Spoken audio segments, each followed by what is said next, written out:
Yes, now bless now people. There's Rocksteady, King of the Pit TV.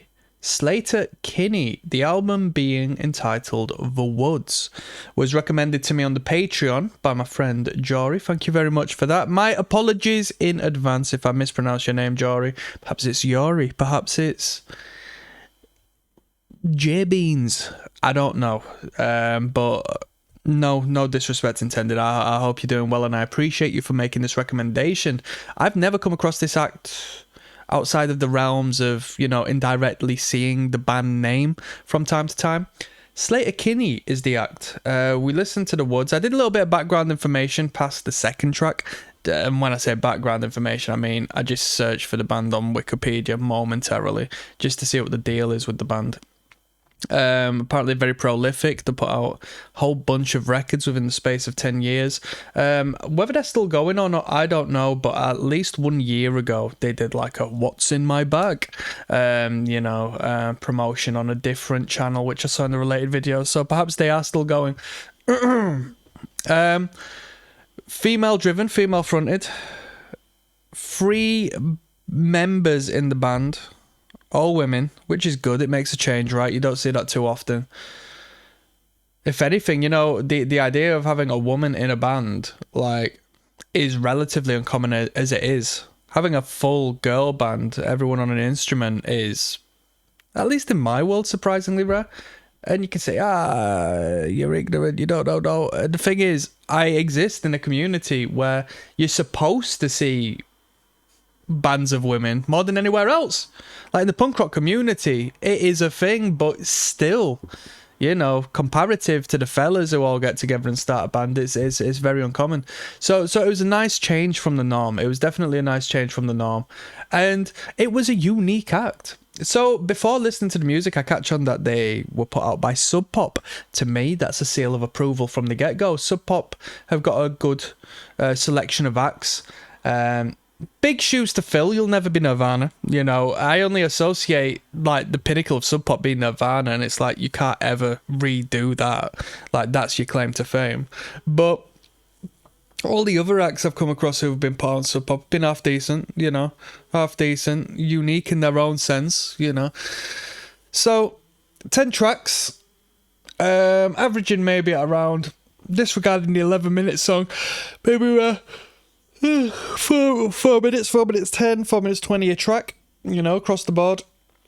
Unique sound. Production was good. Production was experimental in their own sense. A lot of usage of distortion and clipping and creating a big, voluptuous, sexy wall of sound from time to time on intention.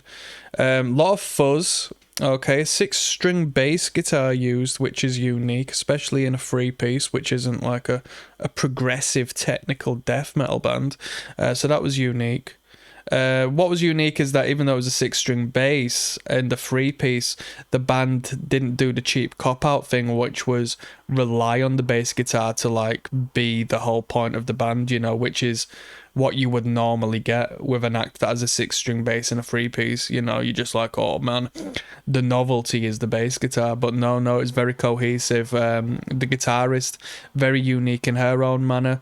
A lot of dissonant lead lines that didn't sound out of place. They sounded grungy. They sounded good. Because there was a quality in the guitar playing. Normally, if you just pretend it and fake it till you make it, like me as a guitarist, I pick up on that and I think it sounds shit. But this lady obviously knows how to play the guitar, because the noodling and the sort of playing outside of the box element, not tight as nails, but fluid and human-esque, and being able to venture into these dissonant realms and return back with great harmonic quality is a great talent and a great sort of skill to possess as a lead guitarist. Yeah, so that was good. That was tasteful, to say the least. Drummer was good. Drummer can definitely twat them drums, and it's really there's a great concentration of power when in cooperation with the sound engineering. They ramp the drums up, they distort the hell out of them. The crash cymbal couldn't be any more of a crash. Like, really good. Vocal wise, interesting. A little bit theatrical for me. Some vocal approaches I like, some not as much. So the last track, Nightlight, I didn't really like the vocal performance on that, but I did like it when she came across a little bit like that woman from Crass. So I seen that there was no, I didn't necessarily pick up on it too much. And, you know, with an act with a sound like this, as abrasive as this, and given that it's a free piece full of females, I would assume there's by default going to be some degree of, you know, female-driven politic, i.e. feminist politic. And I seen that on the Wikipedia page reference it. No, I didn't, like, overtly pick up on it during this listen through, but I say that to say this. It went hand in hand with whom I initially thought she sounded like or reminded me of, like within the first track or two, and that's the lady who fronted Crass on the album Penis Envy, which is a great record. Like, if you like this music, I would recommend you check that one out. There's a couple of good numbers on there. That's a unique record as well, and I like that a lot. So it kind of went hand in hand with that. I thought, all right, yeah, the vocal performance is somewhat alike. I don't know if that was intentional or not. I would be surprised if a band like this had not come across that record, but you know, we don't have all the time in the world to listen to all the music in the world, do we? So that's the way it is. What more needs to be said? So I think the quality of this record is in the middle of the record, which is a surprising place to be. Track 4, 5, and 6 is an awesome run of songs. Jumpers, Modern Girl, and Entertain. An incredible trio of songs. Really like them. That was the highlight of the record. When we get to the...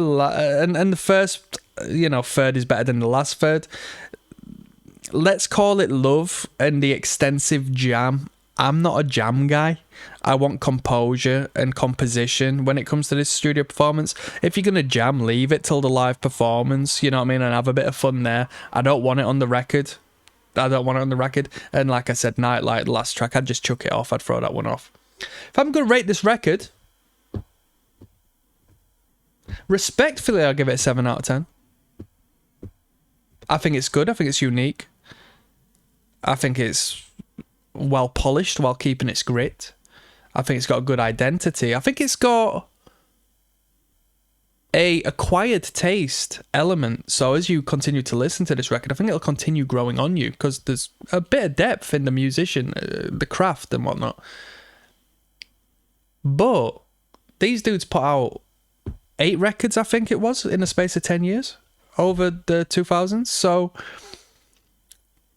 I want to leave a little bit of room for improvement here. I'd be happy to listen to more Sleater-Kinney, to be honest, and see where they span.